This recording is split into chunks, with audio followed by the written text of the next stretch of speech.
Hello नमस्कार। CGPSC के model answers आ चुके हैं। ऐसे बहुत सारे स्टूडेंट्स हैं जो परेशान हैं, जिनके नंबर कम हो गए हैं एंड उनको लग रहा है कि इस बार हो सकता है कट ऑफ ना निकले और इस बार भी हमें मेंस या मुख्य परीक्षा देने से वंचित होना पड़ सकता है। ऐसी स्थिति में जो क्लैरिटी होती है, जो मुझे लगता है कि लोगों को समझ में आना चाहिए, वो ये होता है कि हर अवसर की एक कीमत चुकानी पड़ती है। हर अपॉर्चुनिटी की एक कॉस्ट होती है एंड कट ऑफ नहीं निकलना, प्रीलिम्स मेंस में क्वालिफाई नहीं करना, इंटरव्यू में क्वालिफाई नहीं करना, अच्छी रैंक नहीं आना, मनचाहा पोस्ट ना मिलना, उस सभी कॉस्ट या कीमत का एक हिस्सा होता है। तो इस माइंडसेट पे काम करेंगे कि अगर आपको लग रहा है कि आप फेल हो रहे हैं, अगर आपको लग रहा है कि इस बार आपका प्रीलिम्स का कट ऑफ नहीं निकलने वाला है, तो ये जो कॉस्ट ऑफ अपॉर्चुनिटी है वो आप पे कर रहे हैं। और ये जो हिडन कॉस्ट क्या क्या हो सकते हैं एंड इस माइंडसेट से कैसे कुछ पॉजिटिव लेके अपनी तैयारी जारी रखें, उसके बारे में बात करूँगा। तो आज का वीडियो है ये बेसिकली रहेगा द हिडन कॉस्ट पे, द कॉस्ट ऑफ अपॉर्चुनिटी, अवसर की कीमत पे। तो पहला ऑब्वियस सा एक अपॉर्चुनिटी होती है टाइम। टाइम से मेरा आशय ये है कि आप 2 साल, 3 साल, 4 साल, और अगर बहुत ही स्ट्रगल है तो 5 या 7 साल भी हो सकते हैं। तो हर किसी को पता होता है कि पहली बार या दूसरी बार में होना कोई गारंटी नहीं है, तो आपको तो टाइम लगाना पड़ेगा। और सिलेबस इतना बड़ा है कि अगर आपकी तैयारी नहीं हुई है या फिर आपने ढंग से तैयारी नहीं की है पिछले 2-3 साल में, तो ये सिलेबस ऐसा है कि कोई भी स्मार्ट आदमी आ जाए, उसको किसी प्रकार से कोई सहूलियत नहीं मिलेगी समय के संबंध में। अगर आपको कोई सिलेबस अच्छे से पढ़ने के लिए 2 साल या 2.5 साल चाहिए, तो 2 साल 2.5 साल चाहिए। आप पिछले 7 साल 7 महीने या 8 महीने की मेहनत पे ये नहीं कह सकते हैं कि मुझसे नहीं हो रहा है ये पर्टिकुलर चीज़। दूसरा ये होता है चॉइसेस। देखिए, लाइफ के पास बहुत सारे चॉइसेस आपको ऑफर करते हैं। फॉर एग्जांपल, अगर आप प्राइवेट जॉब में थे, आप छोड़ के आए होंगे। आपकी गवर्नमेंट जॉब होगी, आप छोड़ के आए होंगे। आपको अनुकंपा नियुक्ति मिल रही होगी, आप छोड़ के आए होंगे। आपके पास अपॉर्चुनिटी होगी विदेश जाके सेटल होने की, विदेश में जाके एमएस करने की, एमबीए करने की, आईटी कंपनी में काम करने की। लेकिन आप वो सब छोड़ के आए हैं because it is your choice. आपका ये इंडिपेंडेंट डिसीजन था इस प्रकार के एग्जामिनेशन में पार्टिसिपेट करना, जिसका नेचर हाईली हाईली अनसर्टेन है। तीसरा ये हो सकता है लाइफ इवेंट। आपने हो सकता है अपने शादी टाल के रखी हो सकता है अपने दोस्तों के शादी में जाने से बचे हो क्योंकि उसी दिन आपका प्रीलिम्स पड़ रहा है। ऐसा हो सकता है कि आप अपनी फैमिली नहीं बढ़ा रहे हो क्योंकि हो सकता है कि आपके पास इनकम का उतना सोर्स नहीं है कि आप एक अच्छा एजुकेशन अफोर्ड कर पाएँ अपने बच्चों के लिए। और बहुत सारे लाइफ इवेंट्स हो सकते हैं। नया घर बनाना हो सकता है, नया कार लेना हो सकता है, वो एक फॉरेन ट्रिप हो सकती है अपने वाइफ या हस्बैंड के साथ। तो ये सब चीज़ें भी आपने रोक के रखी है बिकॉज आपको लगता है कि ये जो चीज़ है लाइफ में कभी भी हो सकती है, लेकिन मेरा करियर सेटल होना इस टॉप प्रायोरिटी है आपके लाइफ में राइट नाउ। उसके बाद है आपने क्रिटिसिज्म भी झेला होगा। ये भी एक कॉस्ट ऑफ अपॉर्चुनिटी है कि अपॉर्चुनिटी ऐसा नहीं है कि वो अपने आप को आपके दरवाजे में खटखटाती है, आपको कभी कभी उसके पीछे भागना भी पड़ता है। तो अगर आप भाग रहे हैं तो ऑब्वियस सी बात है, कभी आप धीरे हो जाएंगे, कभी अपॉर्चुनिटी बहुत जल्दी निकल जाएगी, आप उसको पा नहीं पाएंगे, आप उसको हासिल नहीं कर पाएंगे। तो आजू बाजू के जो लोग हैं, जो खड़े हैं, जो दौड़ने की भी जहमत नहीं उठा रहे हैं, उनके मुंह से कुछ ना कुछ तो बातें आपको सुनना पड़ेगा। ये सब चीज़ें जब आप सक्सेसफुल पाथ में होते हैं तो आपको फ़र्क नहीं पड़ता है, लेकिन जब अपने लो पाथ में होते हैं और आपका कॉन्फिडेंस खुद से हिला होता है, ऐसे टाइम पे इस प्रकार के क्रिटिसिज्म भी चुभते हैं।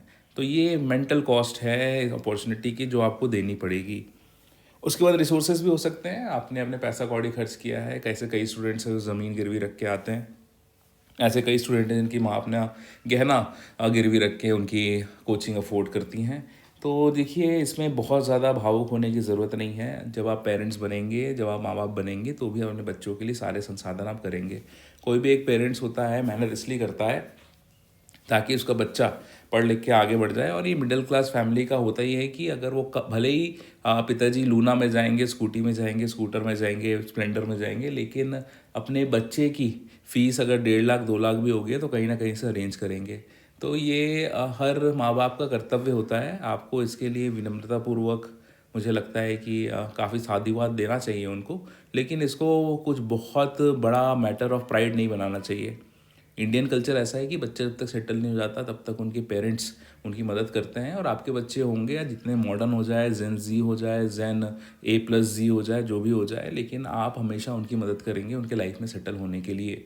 तो बहुत ज़्यादा गिल्ट में जाने की ज़रूरत नहीं है कि आपके पेरेंट्स बहुत ज़्यादा रिसोर्सेस लगा रहे हैं आपके ऊपर। This is the cost of opportunity. Mindset क्या है? अब माइंडसेट क्या है? मार्क्स नहीं आ रहे हैं, मेहनत करी, मार्क्स नहीं आ रहे हैं, किस्मत नहीं थी, 5 क्वेश्चंस डिलीट हो गए, कुछ ऑब्जेक्शनबल आंसर्स ले लिए। माइंडसेट क्या होना चाहिए? पहला ये ओन इट। ओन इट मतलब रिस्पॉन्सिबिलिटी लीजिए। मुझे पता था ये बड़ा एग्ज़ाम है, मुझे पता था कि हाई रिवॉर्ड और हाई रिस्क वाला है, मुझे ये भी पता था कि इसमें टाइम लग सकता है, अनसर्टिनिटी हो सकती है।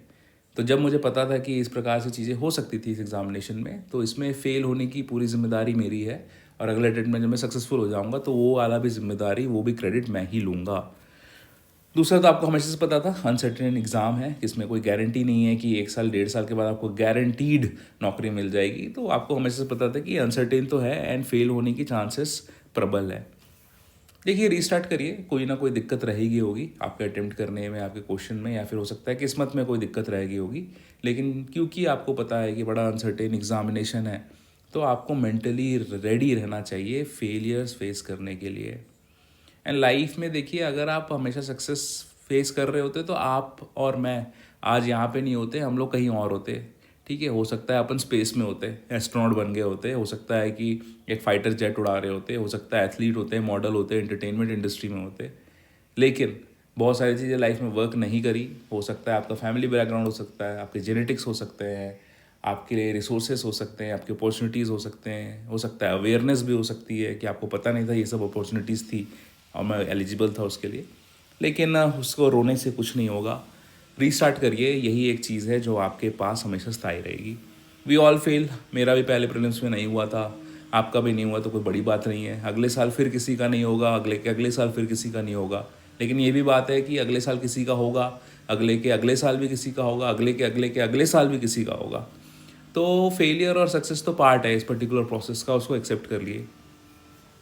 प्लानिंग करिए, कोई ना कोई कमी थी, और हमेशा जब आप प्लानिंग करेंगे तो एक चीज़ को हमेशा आपको रखना है कि अभी जितना आप दे रहे थे एफर्ट, उसमें कुछ ना कुछ कमी थी, तो 10% अपने एक्स्ट्रा एफर्ट बढ़ा दीजिए। अगर आप 50 मिनट करंट अफेयर पढ़ रहे थे तो उसको 55 मिनट कर दीजिए।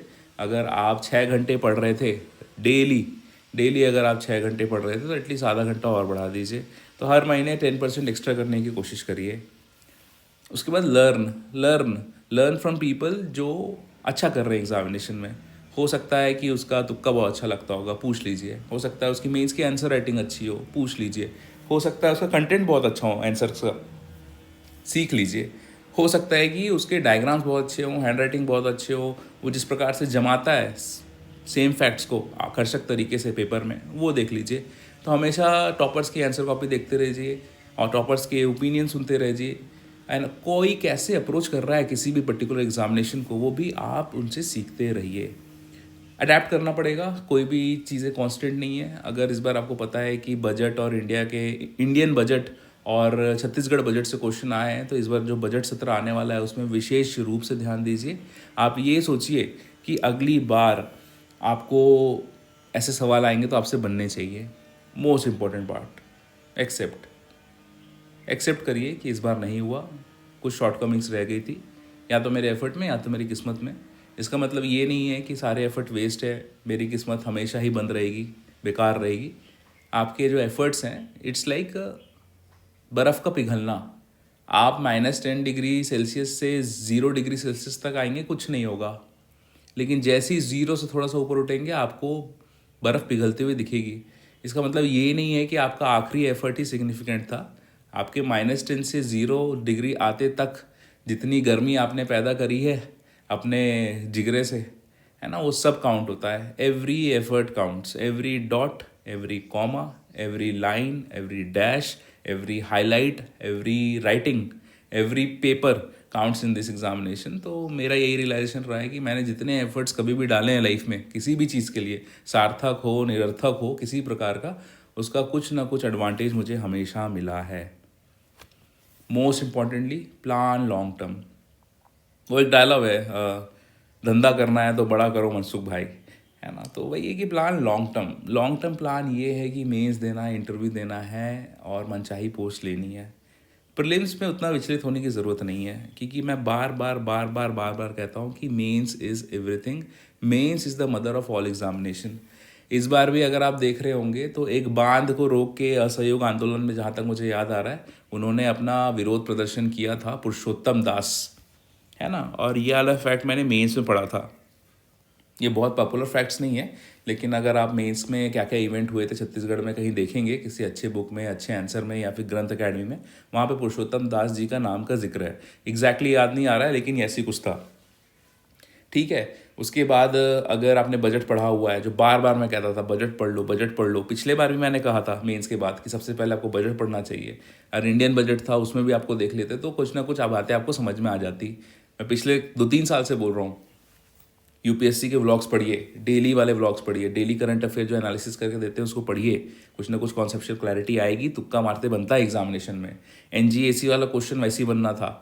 ठीक है। बारे में सबसे टफ चीज़ भी यही है कि छत्तीसगढ़ के अलावा अगर पोर्शन देखिए तो पेपर 1, 2, 7, 6, है ना।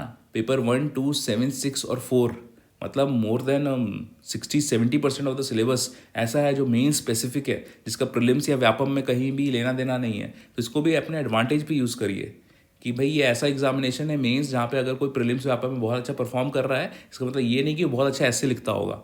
वो बहुत अच्छा ऐसे लिखता होगा, इसका मतलब ये नहीं कि वो बहुत अच्छा मैथ सॉल्व करता होगा। अब बहुत अच्छा मैथ सॉल्व करता होगा, इसका मतलब ये नहीं कि पेपर 7 के अननोन सिलेबस से आए हुए पोर्शन को भी वो अच्छे से डील कर लेगा। So there is a lot of space in mains. ठीक है। आपका मेंस अच्छा है तो आपका प्रीलिम्स तो ऑलरेडी स्ट्रांग हो ही जाएगा, और पुरुषोत्तम दास जैसे क्वेश्चन आपको बनने ही हैं।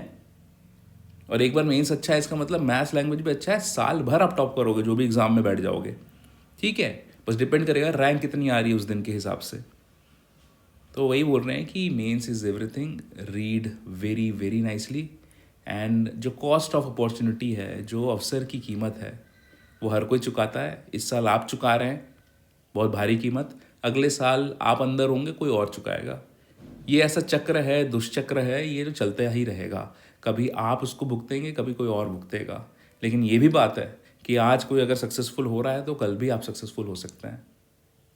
आई गेस इतना समझाना काफ़ी था आप लोगों को, और मेरी बातों पे थोड़ा सा आप विश्वास करके अपनी तैयारी जारी रखेंगे और मुख्य परीक्षा की तरफ अपनी नाव मोड़ देंगे। ठीक है। क्योंकि प्रीलिम्स ऑलरेडी तैयार है।